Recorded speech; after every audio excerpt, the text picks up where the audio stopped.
All right, let's talk about e-commerce customer support.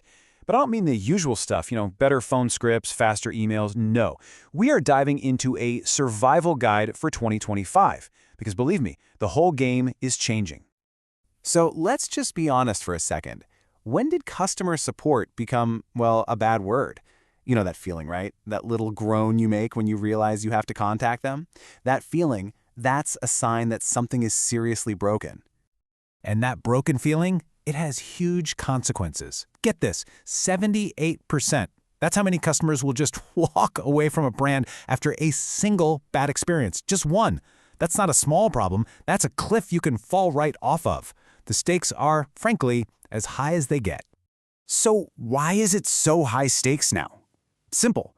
The customer has completely changed. The days of the patient, waiting on hold customer, they're over. Gone. Today's shopper wants everything right now. And the old ways of doing support, they just can't keep up.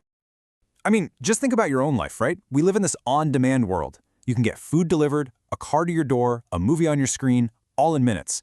So when you have a problem with something you bought, why would you expect anything less? The modern shopper doesn't just want instant, personalized, and effortless solutions. They expect it. This isn't a nice to have, it's the absolute baseline now. And all of this leads to what I call the great disconnect. It's this massive, widening canyon between what customers expect and what most e-commerce companies are actually delivering. And those old, dusty playbooks, yeah, they're not just failing, they're failing spectacularly. Okay, look at this. This chart just lays it all out, plain and simple. Old support, it was all about reacting to problems. The 2025 version, it's proactive. Old support was slow. We're talking hours, even days. Now, it has to be seconds.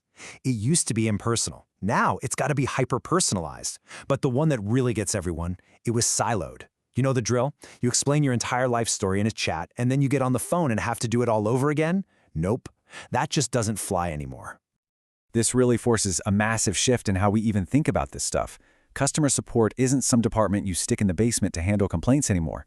You have to see it as a core feature of your product. It's just as important as your website design or, the actual thing you're selling. So if the old playbook is totally broken, what's the new one look like? Well, it's a huge shift in philosophy. It's about moving from just being problem solvers to becoming proactive relationship builders. And the heart of this new playbook is something called proactive support. Okay, imagine this scenario. A snowstorm delays your package. The old way? You're the one obsessively checking the tracking number, getting more and more frustrated. The new way? The company texts you before you even notice. They say, hey, there's a delay, here's the new ETA, and we've already put a 10% discount on your account for the trouble. See what just happened? They took a negative experience and turned it into a moment that actually builds trust and loyalty. This whole 2025 playbook really stands on three main pillars.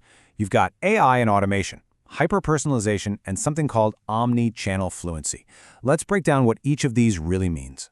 First up, AI and automation. And look, this isn't about getting rid of human agents. It's about making them superheroes. Let the AI handle all the easy, repetitive stuff 24/7. Like, where's my order? So your people can focus on the really complex, emotional problems where a human touch is crucial. But the real magic, the true game changer, is the predictive stuff. The AI can actually see a shipping delay coming before it happens and flag it. That's how you get ahead of the problem.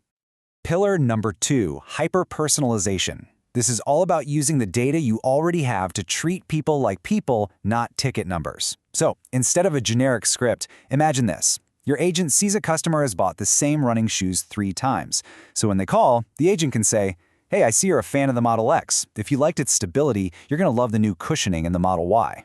Boom. Suddenly that customer feels seen, they feel understood. It's a totally different conversation. And the third pillar, omni-channel fluency.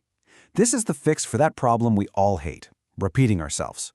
See, lots of companies are multi-channel, meaning they're on Instagram, email, phone. But being omni-channel means it's all connected. A customer can start a chat on your website, send an email later, and then call you, and the agent has the entire conversation right there. The context travels with the customer. No more starting over. Okay, so this all sounds great in theory, right? But how do you actually build it? Let's get practical and talk about an action plan. First things first, you got to stop thinking of this as a cost. It's an investment, and the ROI is huge. The data is crystal clear on this. When you invest in modern support, customer lifetime value goes way up, and the number of customers you lose, your churn, goes way down. The business case, honestly, it's a no-brainer. So where do you even begin? It's a 4-step process. First, audit your tech stack. Do your systems actually talk to each other? Second, map out the entire customer journey. Find every single spot where things get frustrating. Third, you have to invest in a platform that unifies everything. And fourth, and this one is so important, you have to retrain your team. Their job isn't just closing tickets anymore. It's about empathy and complex problem solving. All right, as we start to wrap this up, I want to leave you with one final, really big shift in thinking. Customer support is not a cost center. It's your new marketing department.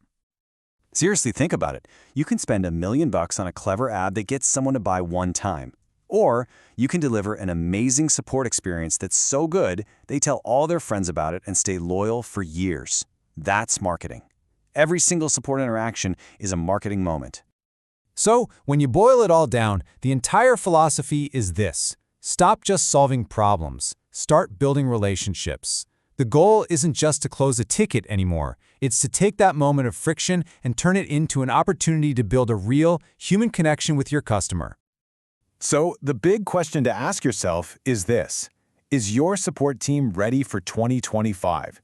Take a hard look at your tech, your mindset, your people. Are you built for yesterday's customer or tomorrow's? Because 2025 is coming faster than you think.